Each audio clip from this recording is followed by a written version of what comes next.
Esselamu aleykum və rəhmətullah. İbadəllah, usikum və nəfsi bi təqvallah. Əziz müminlər, ayların sultanı mübarək Ramazan ayında, günlərin seyyidi cümə günündə, məkanların alisi Allah evində əvvəla özümü və sizləri ilahi təqvaya riayət eləməyə dəvət edirəm. Allah mütavizləri təqvalı yaşamaqda, günahlardan çəkinməkdə müvəffəq eləsin inşallah. Çox mübarək, bərəkətli bir aydır və Ramazan ayının ilk cüməsidir. Çox mübarək bir gündür. İnşallah ki, Allahdan istəyək, Allahdan yalvaraq ki, bu ayların feyzindən bizləri binəsib etməsin inşallah. Ramazan ayının bir neçə xüsusi günləri var və o günlərdən də biri Ramazan ayının 10-cu günüdür. Ramazan ayının 10-cu günü İslam'a ilk iman gətirmiş qadın, əziz Peyğəmbərimizin sirdaşı, bütün çətinliklərində yanında olmuş, İslamın ayaqda durmasında öz sərvəti ilə xidmət eləmiş, möminlərin anası xanım Xədicə Kubra salamullahi aleyhanın vəfat günüdür. 10 Ramazan. Bu günlər mübarək günlərdir, Ramazan aydır. Adətən də möminlər axşam çağı orucdular deyənə biz istədik bir neçə gün öncə də olsa cümə mövzusunda xanım Xədicə salamullahi aleyhanın barəsində danışaq. Çünki çox əzəmətli bir şəxsiyyətdir. Hətta Cahiliyyə dönəmində, yəni İslamdan öncə də xanım Xədicəyə Tahirə deyə müraciət eləyərdilər, yəni pak qadın. Hətta İslamdan öncə o pak qadın ləqəbi ilə məşhur idi.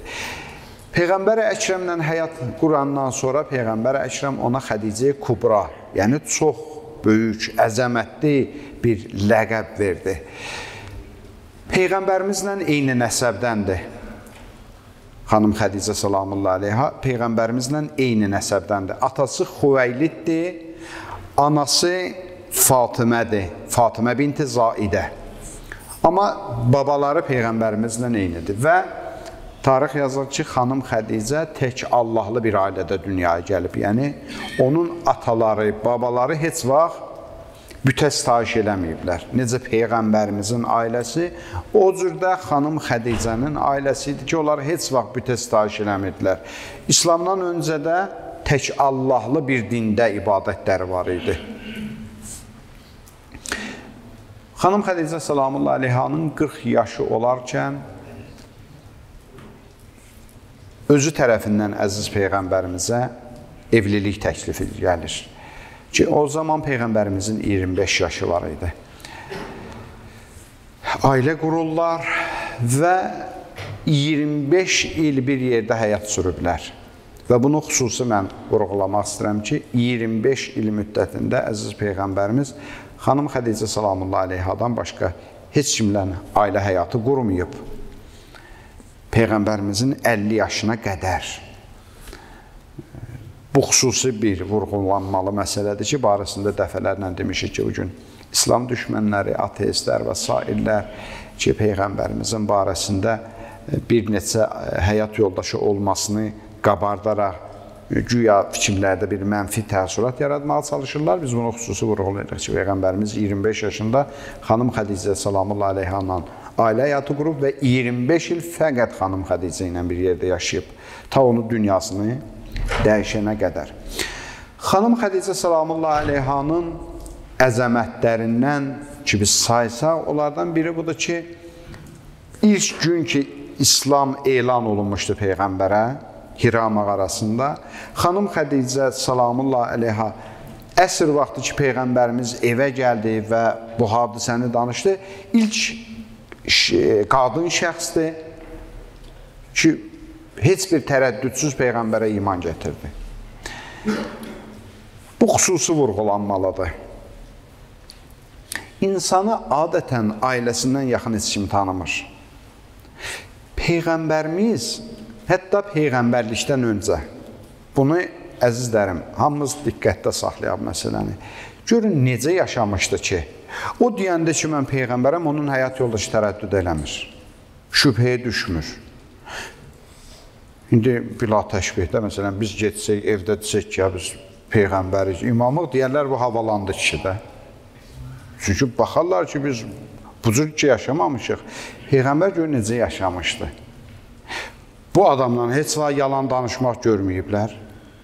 Heç vaxt səhv bir iş, nöqsanlı bir iş, eyib bir iş görməyiblər. Bir gün çıxıb ailəsinin içində deyəndə ki, mənə Peyğəmbərlik verildi, ailəsi təəccüblənmir.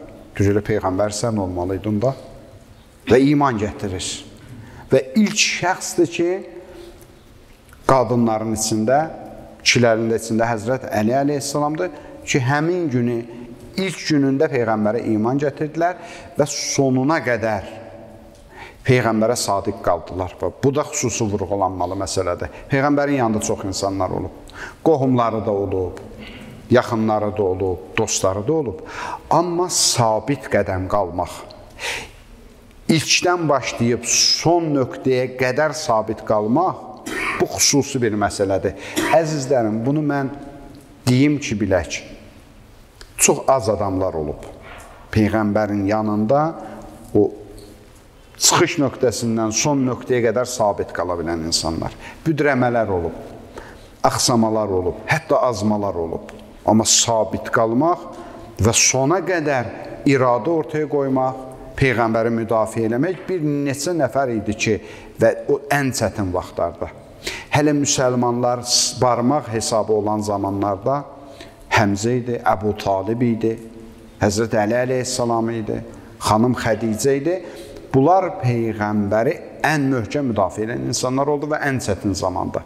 Hətta Şeybə Əbu Talibdə ki, 3 illik o çətin dönəmdə, blokada dönəmində xanım Xədicə salamullah aleyha Peyğəmbərimizin yanında oldu, həmsəri oldu. Onun həm də dərd ortağı oldu.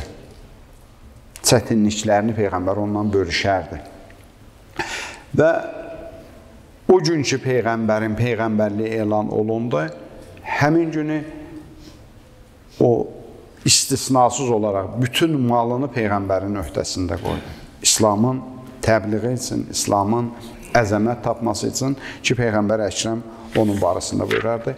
Ma qaməl İslam illa biseyfə əliyyin və sərvətə Xədicə. Əgər İslam ayaqda dura bilmərdi, İslam möhkəmlənə bilmərdi, İslam bu qədər inkişaf eləyə bilməzdi, əgər Əlinin qılıncı və Xədicə salamullah aleyhanın sərvəti olmasaydı, yəni onun İslama verdiyi töhfəsi bu qədərdir ki, əziz Peyğəmbər onu deyir, İslam ayaqda dura bilməzdi hətta xanım Xədicənin xidmətləri olmasaydı. Bir şəxsiyyət idi ki, o zamanda bütün Qureyş qadınları ondan üst çevirdilər. Dedilər, sən böyük tacirsən, zamanəsinin böyük bir iş adamı idi xanım Xədicə salamullah aleyha. Sən gəlib bir dənə yetim Mühəmmədlə ailə həyatı qurursan, sallallahu aleyhi və aleyhi.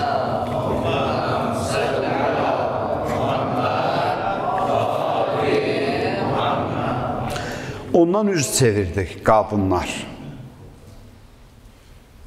Amma xanım Xədicə salamullah aleyha və bunu deyək ki, o Peyğəmbər bilib də ailə qurmamışdı onu ilə. Yəni bir var biləydi ki, bu Peyğəmbərdir, Peyğəmbərlik nüfuzuna görə ondan ailə qurmuşdu, xeyr. Hələ 25 yaşı olarkən Peyğəmbərimizin dürüstlüyü, düzlüyü, yaxşı insan olmağı səbəb olmuş ki, xanım Xədicə salamullah aleyha ondan ailə qurar və Peyğəmbərimiz də onu çox əziz tutardı. Hətta sonraki dönəmlərdə. Sonralar belə Peyğəmbərimiz xanım Xədicəni xoş xatirələrlə yad edirdi və bəzən hətta bəziləri qısqanırdı bu məsələdə. Ki, niyə hələ Xədicə dilindən düşmür? Dedi, çünki hər kəs məni təksib eləyəndə o məni təsdiq eləmişdi. Hər kəs məndən qaçarkən o məni müdafiə eləmişdi. Bu da Peyğəmbərimizin sədaqəti idi. Hər il Peyğəmbərimiz Qurban bayramında qurban kəsdirərdi. Qurban kəsdirərdi, özü ki gedərdi bayram namazı qılmağa, tapşırıq verərdi ki, bu qurbanın ətindən Xədicə salamullahi aleyhanı sevənlərin evlərinə pay göndərin. Peyğəmbər niyə? Deyərdi, çünki inni lə uhibbu həbibəha. Mən çox istəyirəm o insanları ki, onlar xanım Xədicəni çox istəyirlər. Yəni, bugün 1400 il keçib, əgər qəlbində xanım Xədicə salamullahi aleyhaya qarşı bir məhəbbət var, bir dəyər var, bir əzizlik var, o zaman bil ki, Peyğəmbər də səni çox istəyir. Çünki Peyğəmbər Əkrəm özü hər vaxt onun sevənlər üçün belə pay göndərərdi. Deyir, hər vaxt Cəbrail əleyhissalam nazil olardı. Xanım Xədicə birdən o otaqda olmasaydı, o evdə olmasaydı, xəbər alardı. Ya Peyğəmbər Xədicə hardadır? Ardınca deyər, İza caat fəəxbirha ənə rabbiha yuqri'uha salam. Hər vaxt gəlsə, Peyğəmbər Xədicəyə deyərsən, Rəbbi ona salam göndərib. Yəni, görün, hansı bir məqamdaydı ki, hər dəfəsində Allah-u-Teala özü ona salam göndərərdi. Və bununla sözümü mən tamam eləmək istəyirəm ki, xanım Xədicə salamullahi aleyhanın məqamı, əzəmətini başa düşmək üçün bu yetər ki, o, xanım Fatimə Zəhra salamullahi aleyhanı dünyaya gətirən anadır. Bundan böyük bir məqam, mənzilət ola bilməz ki, bəşərin ən üstün xanımının anasıdır, dünyaya gətirənidir. Və xanımın qəbri şərifi Məkkə şəhərindədir, Hücuvan qəbristanlığındadır. Hicrətdən 3 il öncə, Peyğəmbərimiz Məkkədən Mədinəyə hicrət eləməmişdən 3 il öncə dünyasını dəyişdi, vəfat elədi. Peyğəmbərimiz anası dəfn olunan, Aminə dəfn olunan qəbristanlıqda dəfn elədi.